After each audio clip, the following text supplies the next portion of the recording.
તો મહાકુંભમાં માઘ પૂર્ણિમા પહેલા જ સ્નાન પહેલા જ અત્યારે ભીડના દ્રશ્યો સામે આવી રહ્યા છે। રસ્તાઓ પર કિલોમીટરો સુધી ટ્રાફિક જામ યથાવત છે। સતત બીજા દિવસે ટ્રાફિકની ભયાનક તસવીરો સામે આવી। મધ્યપ્રદેશથી આવતા રસ્તાઓ પર કિલોમીટરો સુધી જામ છે। અયોધ્યા છે, ચિત્રકૂટ છે, રીવા છે, મિર્ઝાપુરના રૂટ પર ભારે ટ્રાફિક જામ સર્જાયો છે। ના વાહનો આગળ વધી રહ્યા છે કે ના પછી જો તેમને પરત ફરવું હોય તો ક્યાંક રિવર્સ લેવાની પણ જગ્યા બચી છે। વારાણસી છે, પ્રતાપગઢ સુધીના રસ્તાઓ પર ટ્રાફિક જામ છે। લોકો કલાકો સુધી એક જ જગ્યાએ ઊભા રહી ગયા છે। ધીમે ધીમે વાહન આગળ વધી રહ્યું છે અને એવું કહી રહ્યું છે કે લગભગ 1 કિલોમીટરનો રસ્તો કાપતા પણ 1 થી 1.5 કલાક જેટલો સમય પણ લાગી રહ્યો છે, એટલો જામ છે।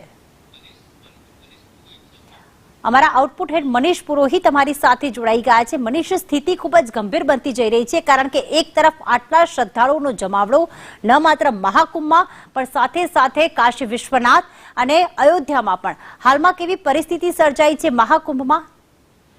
બિલકુલ પ્રીતિ, જે પ્રકારે આખા જે ધાર્મિક સ્થળો છે ઉત્તર પ્રદેશના ખાસ કરીને એમાં વાત કરવામાં આવે તો મહાકુંભ પર જે લોકો આવી રહ્યા છે એ ભલે ઘણી બધી યાતનાઓ વેઠીને પણ, કારણ કે રાતભરના ઉજાગરા સાથે જે લોકો અહીંયા પહોંચે છે તો એક ડૂબકી લગાવીને આસ્થાનું ભાથું બાંધતા હોય છે, એમને પુણ્યનું ભાથું બાંધતા હોય છે।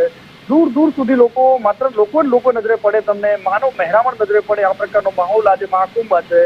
પરંતુ બધાની જે લોકો સંગમ તીર્થ પર જે ડૂબકી લગાવવા માંગે છે, ત્રિવેણી સંગમ પર જેને ખાસ કરીને જેમને ડૂબકી લગાવી છે એમના માટે ત્રિવેણી સંગમમાં જવું અત્યારે મુશ્કેલ થઈ ગયું છે, કારણ કે તમામ એ ભાગદોડ બાદની જે પરિસ્થિતિઓને ધ્યાનમાં રાખીને અત્યારે અંદર કોઈને જવા નથી દેવામાં। બોટ ચાલકો છે એ થોડા નારાજ જોવા મળી રહ્યા છે, કારણ કે આ કમાણીનું એમને બરાબરની સિઝન લાગતી હતી, કારણ કે મન ચાયા ભાડા અત્યારે લઈ રહ્યા છે। 3,000, 4,000 રૂપિયા સુધીનો ભાડા અત્યારે બોટમાં ચાલી રહ્યા છે।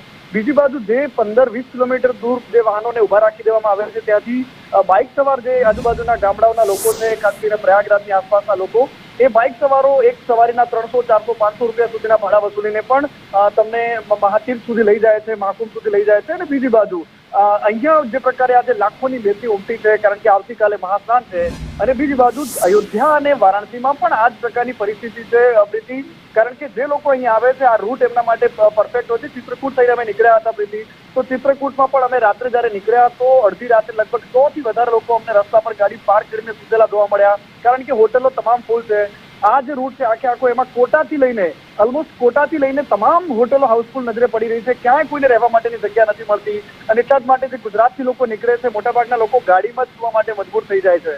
ઘણા બધા લોકોને એવા મેસેજ મળી રહ્યા છે તો એમના પાછા વળી રહ્યા છે, પોતાના વ્હીકલ લઈને પાછા વળે છે, બીજા બધા રૂટની પસંદગી કરી રહ્યા છે। આ બધી જ પરિસ્થિતિઓ મેં મારી આંખે જોઈ છે। અને હવે જયારે કાશી અને અયોધ્યાની વાત કરવામાં આવે તો અયોધ્યામાં પણ આ જ પ્રકારે માનવ મહેરામણ ઉમટી રહ્યું છે। રોજના 10 લાખથી વધારે લોકો અહીંયા યાત્રાળુ આવે છે અને પ્રભુ રામના દર્શન કરે છે। જે વખતે પ્રભુ રામની પ્રાણ પ્રતિષ્ઠા થઈ એવા વખતે લોકોને લાગતું હતું કે ક્યારેક તો જવું છે અયોધ્યા, અને એવા લોકો માટે અત્યારે મોકો મળ્યો છે, કારણ કે જયારે મહાકુંભમાં લોકો નીકળ્યા હોય આખી બસ કરીને અથવા તો પ્રાઇવેટ વ્હીકલ થકી અથવા તો ગમે તે રીતે, તો એવું વિચારે છે કે અહીંયા પ્રભુ રામના દર્શન કરીએ, વારાણસીમાં જઈએ અને ગંગામાં ફરી એકવાર ડૂબકી લગાવીએ, કારણ કે વારાણસી પણ આખા ભારતની આપણી સાંસ્કૃતિક રાજધાની છે। અને એવી સ્થિતિની અંદર વારાણસીમાં પણ હૈયું દળાય એવી ભીડ છે। તમામ ઘાટ પર અત્યારે ગુજરાતીઓ જોવા મળે છે અને આ જ પ્રકારની પરિસ્થિતિ તમામ ધાર્મિક સ્થળો પર છે પ્રીતિ। અને એક વાત છે કે જયારે ઉત્સવો આવે છે, જયારે આ પ્રકારનો 144 વર્ષ બાદ જયારે મહાકુંભની આ દિવ્ય અને ભવ્ય ઘડી આવી છે, તો ચારેકોર જે પોસ્ટરો, જે બેનરો લાગેલા છે, બધાની વચ્ચે એક જ વાત ઉડીને આંખે વળગે છે કે આ સનાતની સંસ્કૃતિને ઉજાગર કરનારો ભારત વર્ષ, અને એમાં પણ જયારે અલ્લાહની ઇબાદત કરવા માટે વસાવેલું હોય એ અલ્હાબાદ નગર, એમાં અત્યારે આસ્થાનો મહાકુંભ છે અને ભક્તોનો મહાકુંભ છે પ્રીતિ। બિલકુલ, આભાર તમામ વિગતો માટે મનીષ।